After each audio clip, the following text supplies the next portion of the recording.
Back to today's battle royale, Elon Musk's fight for Twitter and the potential impact it could have on the growing empire he is building.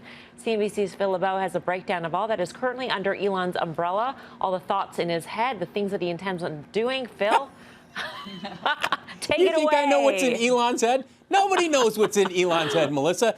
I've heard this suggestion today, he'll be too distracted to run Tesla if he's also running Twitter. Let's take a look at Elon's empire, and if you think he's distracted right now, he's added things over the years, and he keeps on growing, and he keeps on having success. Starting first off with Tesla. I'm showing you the stock back to when he was part of the IPO in 2010. I was there at the NASDAQ that day. We interviewed him. He talked about having this dream of growing the EV business. Since then, the stock is up more than 21,000%. Why? Take a look at the Tesla sales, annual deliveries, and how they've grown. This year, they're expected to hit 1.47 million. So he's CEO of Tesla, but he's also the chairman of SpaceX. He started SpaceX back in 2002. I remember 15 years ago when people were like, yeah, he's off playing with his rockets in the desert. No longer are people saying that. The valuation for SpaceX, $100 billion. That's the estimate right now. What about the Boring Company? Started in 2016. We were out in Los Angeles when people were running around with flamethrowers saying he's going to solve traffic problems.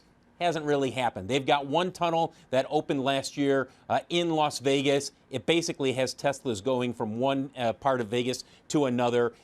Boring Company has not exactly panned out. And then he's got a bunch of other interests that are out there. There's Neuralink. You don't hear him talk about that very much. Dogecoin, crypto. He likes to talk about that on Twitter. And then finally, of his other interests, it's AI development, humanoid robots, things like that. So, Melissa, I hear this suggestion all the time. He'll be too distracted. Tesla is going to suffer if he's running Twitter. Look, could that possibly happen? Yes, but I would argue that if you talk to people who have worked for Elon Musk, they all say the same thing. Extremely demanding. Demanding to the point that it can drive some people nuts. But at the same time, he gets performance because he sets goals and targets, and he says, why don't we do it this way? And a lot of times, they ultimately do succeed. Sometimes they don't, but a lot of times they do. There are also sorts of these other crazy things. I don't want to say crazy, but like the notion that Tesla should have a nickel mine, or that Tesla has a patent for lithium extraction. I mean, there are all these things that we don't even, bring to the surface, but they are in the works. They're rattling around his head. They are things that he's working on simultaneously. Things that may pan out or may not pan out. Look, full self-driving is a perfect example. He has said for years, this year we're going to have full self-driving. We're going to release the full beta. You'll see it all over the place. And it hasn't panned out yet. I don't know if you can criticize him for that, but you can say that he throws out these grandiose plans. As you said earlier, Melissa, he likes to tackle the big problems. And with Twitter, what would he be tackling? Social media. Can the world benefit from social media in an open forum the way he wants it to be an open forum? That's a huge question. Yeah.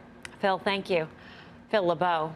You bet. So maybe he does have the mind space to deal with Twitter, but will he actually get control of the company? And Karen, I guess that's sort of the next question here as we sort of see the headlines about the potential Thoma Bravo bid. What would another bidder have to do to actually have the superior bid in this case? They would have to bid more than Elon. They would have to bid 55.20 or more. They could match it or more. The board can say no. The board can definitely, I think they'll put in a pill. They're allowed to say no. But what they can't do is say yes to one bidder at a lower price and no to Musk at a higher price. So they have to come in at least that much.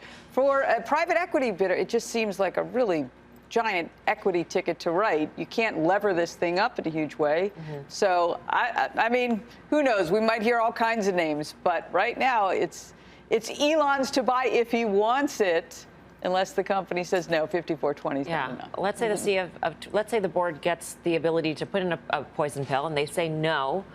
They all of a sudden, Dan, have this really urgent mandate to come up with something, because the only reason why we saw the stock price get goosed is because Elon Musk got involved. This is a company that a couple months ago knows that all the technological issues they have and all the issues about growth, and they announced a multi-billion-dollar share buyback.